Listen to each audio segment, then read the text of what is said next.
Good morning, beloved. My name is Pamela James, and this is Salty Speech. We're working on the Song of Songs, the creme de la creme of poetry, if you will. And this is some great stuff, some interesting reading. It engages us. It engages our sexuality. Yes. Yes, the Creator God made sexuality, human sexuality. I know it's a subject we don't want to talk about. We don't even know that this wonderful gift from God is right here in the Bible. Yes, the divine book, the Bible. It's right here. The love of a man and a woman, the love of intimacy, sexual intimacy. Songs talks about sexual intimacy. Some of us are very surprised. This is talking about real human interaction. And God made it, and God wants it to be wonderful and beautiful. And it is not taboo. No, it is not. In the way that God gifted it between a man and a woman, a husband and a wife, it is not taboo. It is to be explored. It is to be enjoyed. It is to be intimate. It is to be whatever the two of you think up in your wonderful, beautifully created minds, and however your body responds mutually in a mutual relationship, one that agrees with one another, one that does not dominate the other. This is blessedness. Yes, beloved, this is blessedness from God. And I know if you're like me, you've been brought up with the idea of sexuality, there's a negative to it. Well, we've made that negative to it. And God has it right here in His Word, the beauty of intimacy between a man and a woman, sexuality, yes. And so it is good. It is not taboo. It is not taboo. And God wants us to appreciate this intimacy. And we're going to read how this husband passionately desires this woman's beautiful, hot body. Okay?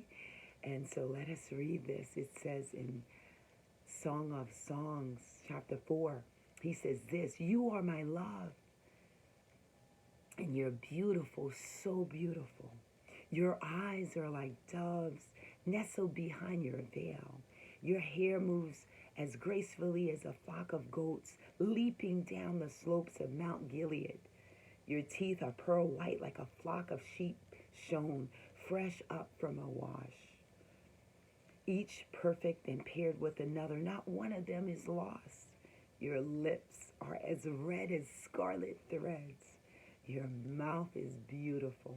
Your cheeks, rosy and round, are beneath your veil like the halves of a pomegranate. Your neck is elegant, like the Tower of David, perfectly fits stone by stone. There hang 1,000 shields, the shields of mighty men. Your breasts are like two fawns, twin gazelles, grazing in a meadow of lilies. As the day breathes this morning breeze, the shadows turn and flee. I will go up the myrrh mountain and climb up your frankincense hill. You are so beautiful, my love, without blemish. Come with me from Lebanon, my bride. Come with me from Lebanon. Journey with me from the crest of Amana, from the top of Sinar, even the summit of Hermon, from the lion's dangerous den, from the mountain hideout of leopards. My heart is your captive, my sister, my bride. You have stolen it with one glance, caught it with a single strand of your necklace. How beautiful is your love, my sister, my bride. Your love is more pleasing than the finest wine, and the fragrance of your perfume brings more delight than any spice. Your lips taste sweet like honey off the comb, my bride. Milk and honey are beneath your tongue. The scent of your clothes are like the fresh air of Lebanon.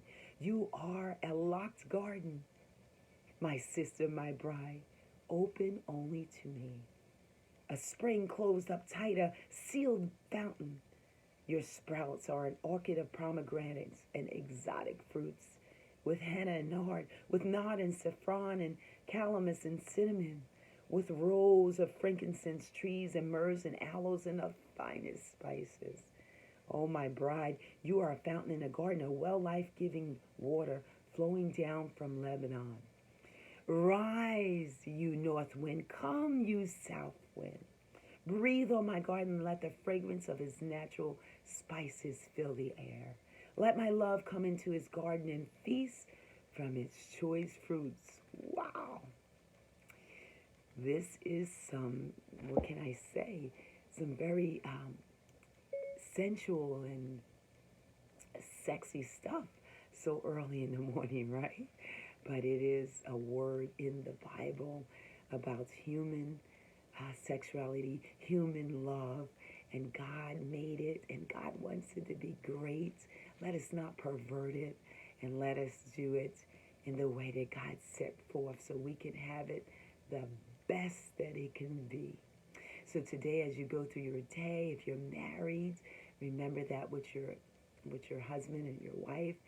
And if you're not, remember how beautiful it can be if we do it in the way that God has ordained it between a husband and a wife. And it is not taboo, but beautiful. So your human sexuality, who you are as a man and who you are as a woman, is beautiful because you are made in the image of God. Have a blessed day, beloved. Thank you for joining. Bye now.